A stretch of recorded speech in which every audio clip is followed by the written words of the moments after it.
여러분 혹시 자유부인이라는 말 혹시 들어보셨나요? 자유부인. 네, 아무도 안 들어보셨군요.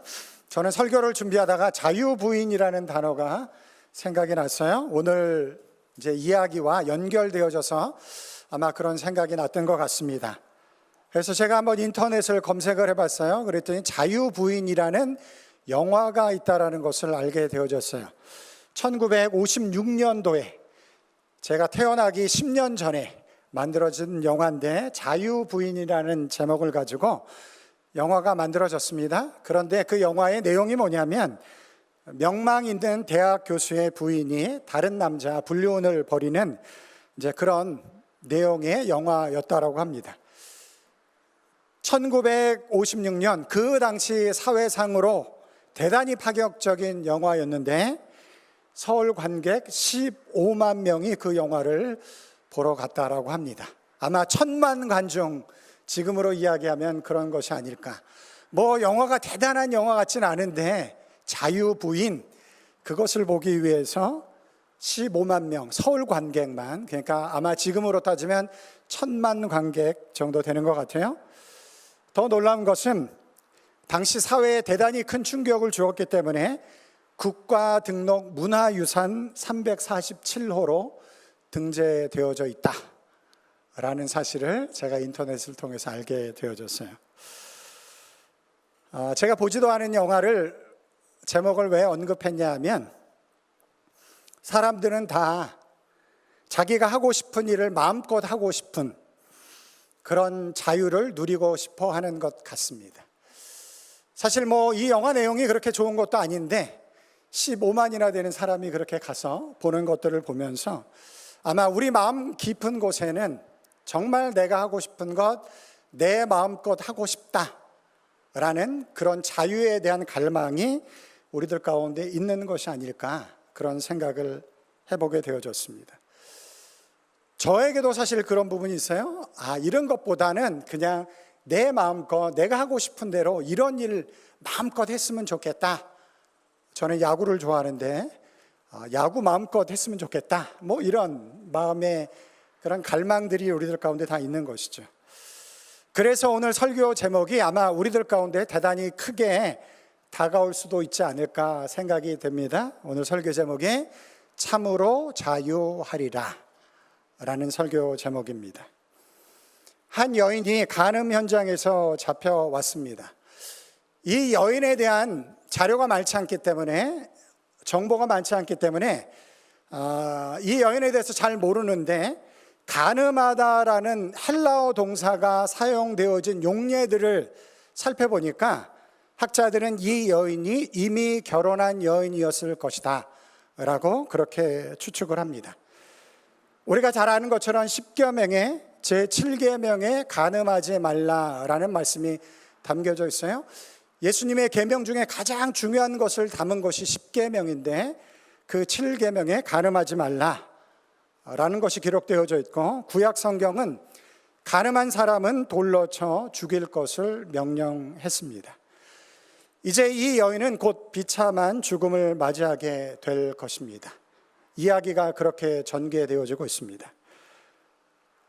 제가 질문이 하나 생겼어요. 이러한 행동에 이렇게 비참한 결과가 만들어질 수 있다라는 것을 과연 이 여인이 몰랐을까? 여러분, 과연 이 여인이 그 사실을 몰랐을까요? 그러지 않았을 거예요. 분명히 알았을 것입니다. 왜냐하면 하나님의 말씀이 중심되어지는 사회 속에서 살고 있는데 어떻게 10계명의 7계명을 모르겠어요? 이 여인이 분명히 그 사실을 알았을 것입니다. 그러함에도 불구하고 왜 이 여인은 이렇게 큰 죄를 범했을까요?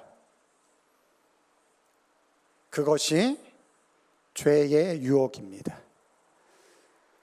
그것이 죄의 달콤함이에요. 누가 죄의 비참한 결과를 생각하면서 죄를 짓는 사람이 어디 있겠습니까? 다 죄는 죄의 유혹 때문에, 그 죄의 달콤함 때문에 죄를 짓게 되어지는 것이죠. 그런데 그 죄의 유혹에 넘어감으로 인해서 얻어지는 결과는 대단히 비참하다라는 거예요. 대단히 비참하다. 그래서 한번 따라해 보실래요? 죄는 달콤하다. 그러나 죄의 결과는 참혹하다. 그렇게 읽으시면 안 되고요. 그러나 죄의 결과는 참혹하다. 이렇게 읽으셔야 돼요. 다시 한번 해보겠습니다. 죄는 달콤하다. 그러나 죄의 결과는 참혹하다. 그 사실을 오늘 우리는 이 여인의 사건을 통해서 우리가 알게 되어지는 것입니다. 여러분, 굉장히 많은 유혹이 우리들 가운데 다가오는 세상을 우리가 살아가고 있어요. 뭐 하나님의 말씀이 뭐 그렇게 중요하냐, 네가 원하는 대로 살아, 그것이 가장 잘 사는 거야, 그것이 너답게 사는 거지, 그렇게 사는 것이 가장 좋은 인생을 사는 거야, 이것이 세상의 가르침이잖아요.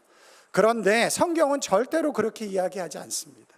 하나님의 말씀대로 하나님이 주신 율법을 따라서 살아갈 때만이 진정한 생명의 역사가 우리들 가운데 이루어난다라는 것을 이야기하고 있는 것이죠. 그래서 성경은 죄의 문제를 굉장히 심각하게 다루는 거예요. 왜 그러냐면 죄의 유혹이 너무나 많은데, 넘어가기가 너무 쉬운데, 그러나 그 죄의 유혹에 넘어감으로 인해서 우리 인생 가운데 너무 비참한 참혹한 일들이 일어나기 때문에 그렇습니다. 여러분, 때로는 TV를 보다 보면 정치인으로서 정말 저분 정말 대단하다, 존경할 만하다, 이런 분들이 유혹에 넘어져서 인생을 완전히 망치는 일들이 너무 많잖아요. 그 유혹, 달콤하니까 넘어가지만 그 일로 인해서 그의 인생이 망가지는 일들을 너무나 많이 보게 된다는 것입니다. 오늘 이 여인의 이야기를 통해서 자유와 연관된 세 가지 주제를 여러분들과 함께 나눠보려고 하는데, 어떻게 우리는 참으로 자유할 수 있을까? 이제 그것을 말씀의 근거에서 한번 나눠보려고 합니다. 첫 번째, 여러분들이 참으로 자유하기를 원하시면 하나님이 정하신 범위 안에서 사셔야 합니다. 우리 다 같이 한번 읽어볼까요? 시작. 하나님이 정하신 범위 안에서 사십시오. 여러분들이 진짜 참으로 자유한 삶을 살기를 원하신다면 하나님이 정하신 범위 안에서 살 때만이 진짜 참으로 자유한 삶을 여러분들이 살아갈 수 있는 것입니다. 만약에 그 범위 안에서 여러분들이 감사할 수 있다라고 한다면 진정한 자유를 누리면서 여러분들이 살아갈 수 있는 것이에요. 하나님이 정하신 범위 안에. 그런데 우리는 그런 것을 자유라고 생각하지 않아요. 하나님이 어떤 한계와 범위를 정해놓으면 이것이 자꾸 나를 구속한다라고 생각을 하는데, 그러나 하나님이 정하신 범위와 그 한계 안에서 우리가 만족하며 살아갈 때, 그때 진정으로 자유한 삶을 우리가 살아갈 수 있다는 것입니다. 어항 안에 금붕어 한 마리가 살고 있었어요. 그런데 금붕어가 바라보는 세상은 너무 멋진 거예요. 그래서 내가 언젠가는 저 바깥 세상을 한번 경험해 봐야지, 항상 그렇게 생각하고 있었고, 자신이 사는 이 좁은 어항이 너무 초라해 보이고 답답하게 느껴졌습니다. 드디어 어느 날 금붕어가 큰 마음의 결단을 하고 더 넓은 세상을 향해서 어항을 뛰쳐나와서 세상 밖으로 나왔습니다. 나오면서 이렇게 외쳤겠죠? 이제부터 나는 자유다! 라고 외치면서 금붕어에서가 아니죠. 금붕어가 어항에서 나왔습니다. 그 금붕어 자유했겠죠? 금붕어 너무 자유했겠죠? 그 넓은 세계 속에서. 그렇지 않습니다. 금붕어는 어항 속에 있을 때 진짜 자유한 삶을 살 수 있는 것입니다.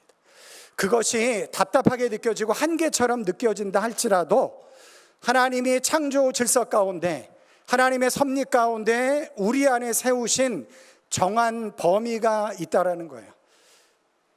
하나님의 말씀에 따른 창조 질서에 따른 정한 범위가 있을 뿐만 아니라 우리 개인의 하나님의 뜻을 이루기 위해서 우리 인생을 만들어가는 하나님의 섭리 가운데 하나님이 우리 안에 만들어 놓은 어떤 한계, 범위가 우리들 가운데 있다라는 것이에요. 근데 우리는 그걸 답답하게 여겨요. 그것을 힘들어합니다. 그러나 그렇지 않습니다.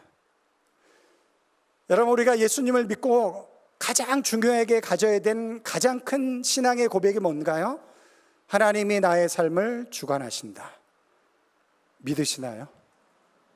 저는 그 믿음 안에서 살아갑니다. 하나님이 나의 삶을 주관하신다. 그 주관하시는 하나님의 섭리 안에 때로는 내 삶에 한계가 있고 정해진 범위가 있습니다. 때로는 답답하게 느껴질 때도 있어요. 그러나 저는 믿습니다. 내 삶을 주관하시는 하나님께서 하나님의 섭리와 계획 속에서 그 범위와 한계를 정하셨다 라는 것을 저는 믿어요. 그래서 그 안에서 감사하려고 노력합니다. 그때 제 마음 안에 자유가 주어져요. 그 마음 안에 자유가 주어집니다. 그것과 더불어서 그렇게 감사할 때 하나님이 지경을 넓히시는 하나님의 놀라운 은혜를 경험하게 되어집니다. 나에게 주어진 삶의 한계와 범위에서 감사하지도 못하는데 어떻게 하나님이 더 큰 지경을 허락하시겠어요? 하나님이 나의 삶을 주관하신다. 믿으시죠? 그 삶 속에 한계와 범위가 있어요. 그러나 그 한계와 범위 안에서 일단 감사할 때 우리는 자유함을 누릴 뿐만 아니라 그걸 통해서 하나님은 우리의 지경을 넓혀 주시는 줄 믿습니다. 그렇게 우리는 자유하는 거예요. 그렇게 우리의 자유함이 넓어지는 것입니다. 그게 하나님의 방법이에요. 그런데 우리는 그것에 감사하기보다 그걸 뛰어넘는 것을 자유라고 생각해요. 그러면 참혹한 결과가 우리들 가운데 주어질 수 있다는 것입니다. 아셨죠? 하나님이 정한 범위 안에서 살 때 진짜 자유가 우리들 가운데 주어지는 것이다. 가늠한 여인을 바리새인들과 서기관들이 현장에서 잡아왔습니다. 그들은 율법 박사들이었습니다. 어떻게 율법으로 처리해야 될지 너무 잘 알고 있었죠. 그런데 그 율법에 따라서 그 여인을 바리새인들과 서기관들이 처리하나요? 처리하지 않습니다. 왜 처리하지 않죠? 그 여인을 먹잇감으로 잡아다가 누구를 잡기 위해서? 예수님을 잡기 위해서. 그 여인의 죄를 처벌하기 위해서는 그 자리에서 돌로 쳐 죽이면 되는데 그 여인을 죽이지 않고 수치심과 공포 속에 갇혀있는 그 여인을 끌고 와서 예수님 앞에 데리고 옵니다. 그리고 예수님을 잡으려고 합니다. 만약 예수님이 모세가 명한 대로 그 여인을 돌로 쳐라 라고 이야기를 한다면 사랑을 그렇게 강조하던, 내가 죄인을 위해서 왔다 라고 그렇게 강조하던 예수님의 가르침이 거짓으로 드러날 것이고, 만약 그 여자를 용서하라 라고 한다면 모세의 율법을 따르지 않는 것으로 드러나기 때문에 예수님을 고소하려고 했던 것이죠. 제가 질문을 한 가지 해보겠습니다. 여러분, 이 여인의 죄가 큰가요? 아니면 이 여인을 덫으로 사용해서 예수님을 잡아 죽으려고 했던 이 바리새인들과 서기관들의 죄가 더 큰가요? 혹시 법 공부하신 분 계신가요? 우리가 정확히 알지 못합니다. 두 개 다 큰 죄죠. 사실 두 개 다 큰 죄입니다. 그러나 간음한 죄도 대단히 큰 죄이지만 그 여자를 덫으로 삼아서 예수님을 잡으려고 하는 그들 또한 대단히 큰 죄를 짓고 있다는 것이죠. 그런데 중요한 것은 여러분들이 그들이 누군가요? 그들이 예수님을, 이 여인을 덫으로 사용해서 잡으려고 하는 그 사람들이 누군가요? 조직폭력배가 아닙니다. 그 사람들이 누구죠? 바리새인과 서기관들, 하나님을 가장 열심히 믿는다고 하는 사람들, 믿음을 가지고 살아간다라고 하는 사람들, 그 사람들이 예수님을 잡기 위해서 그 여자를 사용해서 한 사람을 잡으려고 하는 조직폭력배가 아니고, 그 당시에 종교인으로서 가장 존경받던 그런 사람들이 이런 일들을 행하고 있다는 것이에요. 여러분, 종교가 본질에서 벗어나면 세상에서 가장 무서운 무기가 됩니다. 그것을 우리는 수많은 역사 속에 보았어요.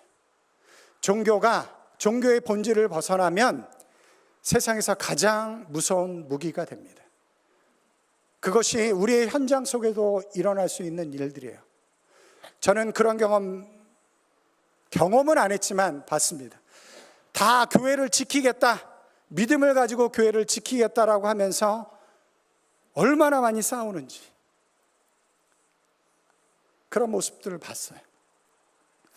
제가 이스라엘에 살면서 이 이스라엘과 팔레스타인은 어떻게 해결하면 이 문제가 해결되어질 수 있을까? 그런데 해답은 간단해요. 팔레스타인 사람이나 이스라엘 사람들의 거의 대부분은 그냥 두 나라로 같이 살자, 평화롭게, 그것을 주장합니다. 그런데 그것이 안 되는 이유가 뭐냐면 종교인들 때문에 안 돼요. 유대 종교주의자들은 어떻게 이야기를 하냐면 팔레스타인 단 한 명도 여기 살 수 없다. 아브라함에게 약속한 이 땅에 팔레스타인 사람들이 결코 한 명도 살 수 없다. 그들이 다 쫓겨날 때까지 우리는 싸울 것이다. 그런데 팔레스타인 종교주의자들은 또 뭘 싸워요? 2000년 동안 우리가 여기 살았다. 갑자기 유대인들이 와서 땅을 빼앗아 갔다. 그 모든 사람들이 다 나갈 때까지 우리는 결코 포기하지 않을 것이다. 무슨 이름으로 이렇게 싸우죠? 무슨 이름 때문에 이렇게 많은 사람들이 죽어가죠? 다 종교라는 이름 때문에 그래요. 종교가 우리에게 자유를 주기 위해서, 진정한 자유를 주기 위해서 우리에게 다가왔는데 그 종교가 도리어 사람을 죽이고 더 억압하는 그런 일들을 만들어낸다라는 것이죠. 제가 오늘 여러분들에게 마오리 속담이라고 할까? 격언 하나를 소개해 드리려고 합니다. 제 발음이 좋은지 한번 보시면 좋을 것 같아요. 해 아하 테 메아누이 오 테아오 해 탕가타 해 탕가타 해 탕가타. 혹시 들어보신 분 계신가요? 굉장히 유명한 격언인데 한번 그 뜻을 보여주시겠습니다. 우리 다 같이 한번 읽어볼까요? 시작. 세상에서 가장 중요한 것이 무엇인가? 그것은 사람이다, 사람이다, 사람이다. 여러분, 세상에서 가장 중요한 게 뭔가요? 제가 이제 사람이라고 설교문에다 썼어요. 그런데 사람이다라고 하면 또 혼나지 않을까? 왜냐하면 사람보다 하나님이 더 중요하지. 그렇게 또 이야기하지 않을까? 하나님이 더 중요하죠. 하나님이 더 중요한 거 맞습니다. 그런데 한번 생각해 보십시오. 그 하나님이 누구를 살리기 위해서 인간의 몸을 입고 이 땅에 오셔서 십자가에 죽으셨죠? 사람을 살리기 위해서. 하나님이 그렇게 중요하게 여긴 것이라고 한다면 이 사람이 얼마나 중요하겠어요. 그런데 때로는 종교가 사람을 죽이기도 합니다. 종교의 본질이 그게 아닌데. 기독교 신앙에서 가장 중요한 게 무엇일까요? 그래서 예수님이 십자가에 죽으신 거잖아요. 우리를 살리기 위해서. 그 사람을 살리는 생명이라고 저는 생각을 합니다.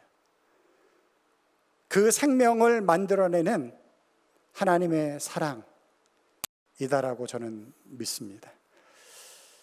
그래서 제가 여러분들에게 참으로 자유하기 원하신다면 이 세 가지에 주목하셔야 돼요. 비난과 정죄를 넘어 사람, 생명, 사랑에 집중하십시오. 우리 다 같이 한번 읽어보겠습니다. 시작. 비난과 정죄를 넘어 사람, 생명, 사랑에 집중하십시오.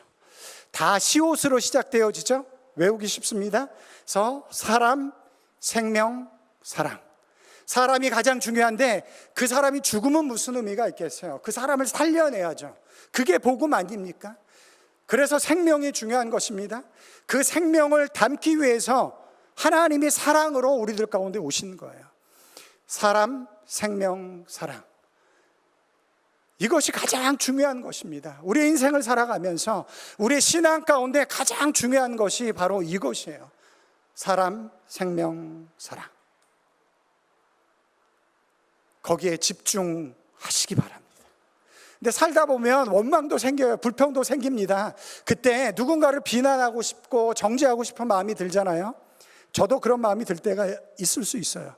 그럴 때마다 뭘 생각하세요? 세 가지 단어를 생각하십시오. 이제 오늘 집에 가셔서 한번 해보세요. 남편이 너무 사랑스럽지만, 아내가 너무 사랑스럽지만 때로는 마음에 안 들 때도 조금 있죠. 365일 중에 하루, 그 하루가 오늘이라고 하면, 그래서 누군가를 좀 비난하고 싶을 때 말이 나오려고 하면 오늘 목사님 세 가지에 집중하라고 했지. 뭐라고요?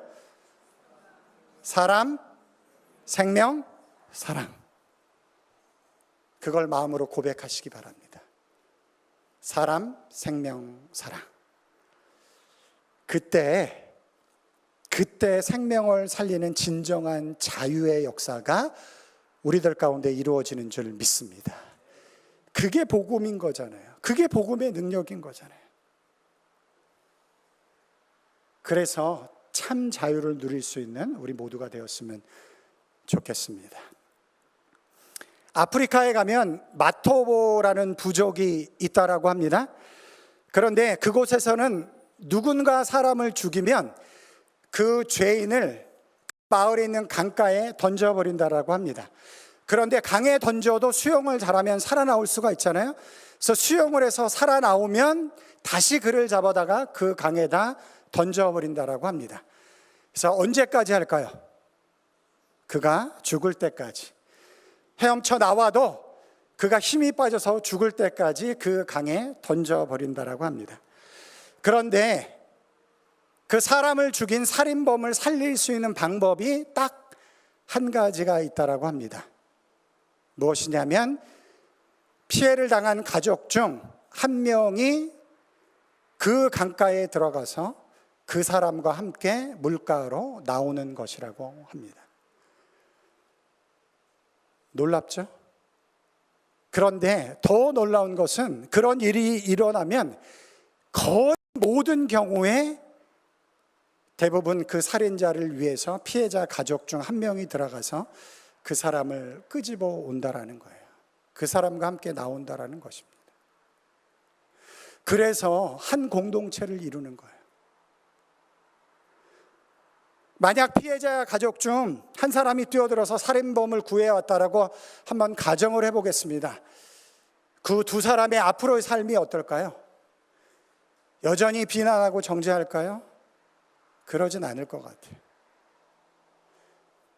자유를 누릴 수 있는 가장 큰 방법이 뭔지 아세요? 자유를 누릴 수 있는 가장 큰 방법, 용서하는 것입니다. 용서해 주는 거예요. 그 용서를 통해서 그 사람도 자유함을 누리고, 용서함으로 나도 그 사실에 얽매여 있지 않고 자유하게 하는 하나님의 놀라운 역사가 우리들 가운데 이루어지는 것이죠. 그것이 복음이잖아요.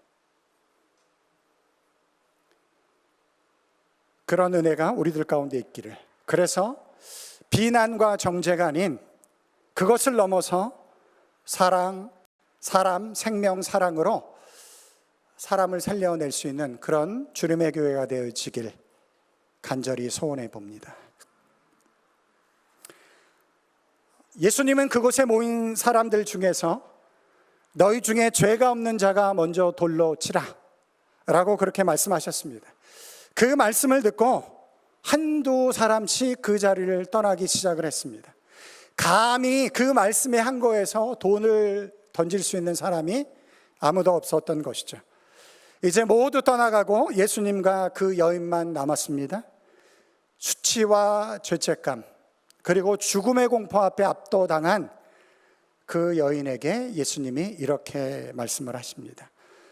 나도 너를 정죄하지 아니하노니 가서 다시는 죄를 범하지 말라. 굉장히 감동적인 이야기로 우리가 말씀을 읽지만 사실 이 여인에 대한 예수님의 판단이 잘못되었습니다. 목사님이 예수님을 판단하네? 이렇게 생각할지 모르겠지만 굉장히 감동적인 이야기이긴 하지만 사실 이 여인에 대한 예수님의 판결에 문제가 좀 있습니다. 왜냐하면 그녀를 그냥 놓아주는 것은 하나님의 율법을 어기는 것이기 때문입니다. 그냥 내가 사랑으로 용서해 줄게, 그렇게 용서할 수 있는 게 아니라는 거예요. 하나님의 공의는 그런 것이 아닙니다. 무조건 그냥 용서해 준다, 그게 하나님의 공의가 아니에요. 하나님의 공의는 죄에 대해서 정당한 벌을 받는 것입니다. 그런데 사랑이라는 미명으로 그냥 놓아주는 것, 그것은 하나님의 속성이 아닙니다. 예수님이 그렇게 놓아줄 수 없죠. 더군다나 예수님은 돌을 들어서 그녀를 돌로 쳐야만 합니다. 왜냐하면 예수님은 죄가 없기 때문에 그렇습니다. 예수님이 말씀하셨잖아요. 죄가 없는 자는 돌로 치라. 그러나 죄가 없는 사람이 없기 때문에 다 같지만 예수님은 죄가 없기 때문에 그녀를 돌로 쳐야만 합니다. 그것이 하나님의 공의죠. 그렇다고 한다면 예수님은 무엇을 근거로 그 여자를 그냥 풀어주었을까요? 그녀를 풀어줄 수 있는 유일한 근거는 바로 예수님 자신이 그녀를 대신하여 그 죄에 대한 형벌을 받는 것입니다. 예수님도 그냥 놓아줄 수가 없어요. 하나님의 공의에 어긋나기 때문에 그렇습니다. 예수님은 죄가 없기 때문에 예수님은 돌로 그 여자를 쳐야 합니다. 그런데 예수님은 돌을 드셔서 자신을 치셨습니다. 돌을 들어서 자신을 치셨습니다. 그리고 그녀가 받아야 될 모든 형벌을 십자가의 짊어짐을 통해서 그 여인을 자유케 하셨습니다. 그게 복음입니다. 어떻게 보면 우리는 이미 참으로 자유한 삶을 살고 있어요. 제가 다음 주 설교를 마지막, 이제 이것이 복음이다 마지막 설교를 하려고 하는데 선택한 본문이 지금은 은혜 받을 만한 때요 구원의 날이로다. 그 말씀을 가지고 제가 설교하려고 합니다. 이제 이미 우리는 참으로 자유한 삶을 우리가 살아가도록 하나님의 은혜를 누리고 있습니다. 근데 우리가 그걸 잘 못 누려요. 하나님의 크신 은혜가 우리를 자유케 하신, 우리를 통해서 하나님의 나라를 살게 하신 그 은혜가 너무너무 큰데 우리가 그걸 잘 누리지 못해요. 하나님이 우리에게 너무 큰 은혜를 주셨습니다. 너무 큰 자유함을 저희들 가운데 허락해 주셨어요. 제가 마지막으로 한 가지 더 질문해 보겠습니다. 예수님에게 이렇게 노임을 받은 이 여인, 과연 어떤 삶을 살게 되었을까요? 성경에 기록되어져 있지 않습니다.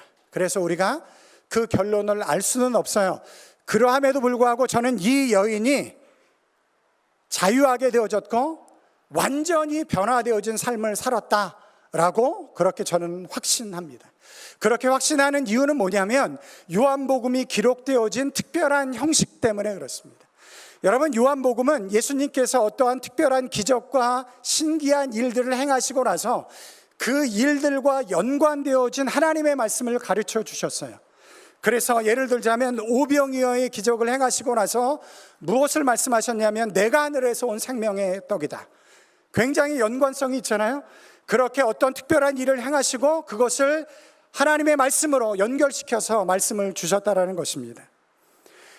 11장에 가보면 죽은 나사로를 살리시고 나서 뭐라고 말씀하시냐면 내가 부활이요 생명이다 라고 그렇게 말씀하고 계시는 거예요. 이게 요한복음이 가지고 있는 특징인데, 그렇다라고 한다면 이 여인과의 만남의 사건 이후에 예수님은 어떤 가르침을 주변의 사람들 가운데 주시는가? 31절, 32절 말씀입니다. 우리 다 같이 읽어볼게요. 시작. 그러므로 예수께서 자기를 믿는 유대인들에게 이르시되 너희가 내 말에 거하면 참으로 내 제자가 되고 진리를 알지니 진리가 너희를 자유롭게 하리라. 진리가 너희를 자유롭게 하리라. 그런데 이 말이 더 구체적으로 무슨 말씀인지를 36절이 기록하고 있어요. 다 같이 읽어봅시다. 시작.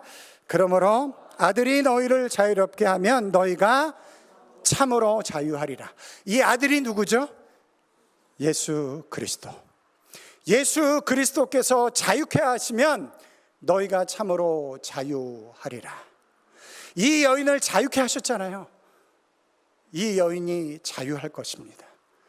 복음 안에서, 성령의 은혜 안에서 자유할 것입니다. 뿐만 아니라 그의 삶이 완전히 변화되어졌을 것입니다.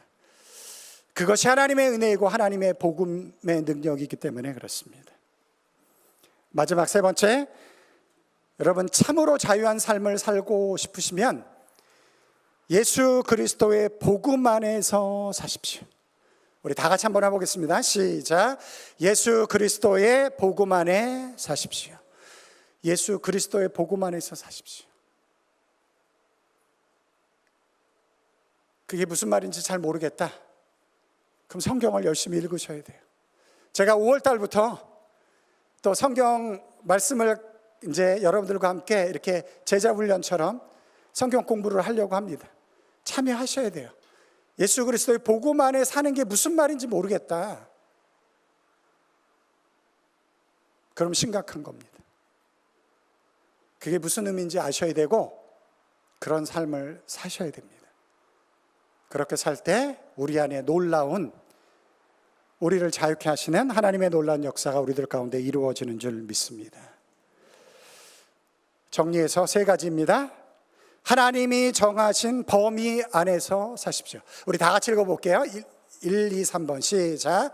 하나님이 정하신 범위 안에서 사십시오. 비난과 정죄를 넘어 사람, 생명, 사랑에 집중하십시오. 예수 그리스도의 복음 안에 사십시오. 이렇게 살아갈 때 우리가 알지 못하는 복음 안에서 주어지는 놀라운 하나님의 자유의 역사가 우리들 가운데 주어지는 줄 믿습니다. 그 은혜가 여러분들 가운데 이루어지길 주님의 이름으로 축원합니다.